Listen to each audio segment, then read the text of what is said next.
आरा से माले सांसद सुदामा प्रसाद को यूपी में हाउस अरेस्ट कर लिया गया है। सुदामा प्रसाद संभल में पीड़ितों से मिलने जा रहे थे, तभी मुरादाबाद में उन्हें हाउस अरेस्ट कर लिया गया। दरअसल माले का प्रतिनिधिमंडल संभल जा रहा था, लेकिन मुरादाबाद में ही सुदामा प्रसाद को नजरबंद कर लिया गया, जिसकी पार्टी ने घोर निंदा की है।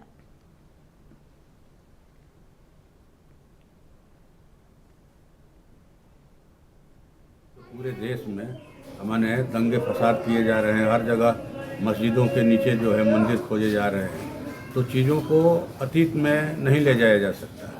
बाबा आदम युग में चीज़ें जाएंगी तब बहस छिड़ेगी कि देश के जो मूल निवासी हैं वो कौन लोग हैं और किनका राज था इस देश पर, और कौन लोग बाहर से आए सबसे पहले और यहाँ के लोगों को गुलाम बनाया। इस पर भी चर्चा होगी। इस पर क्यों नहीं चर्चा होनी चाहिए? आप सिर्फ हिंदू मुसलमान की बात क्यों करते हैं?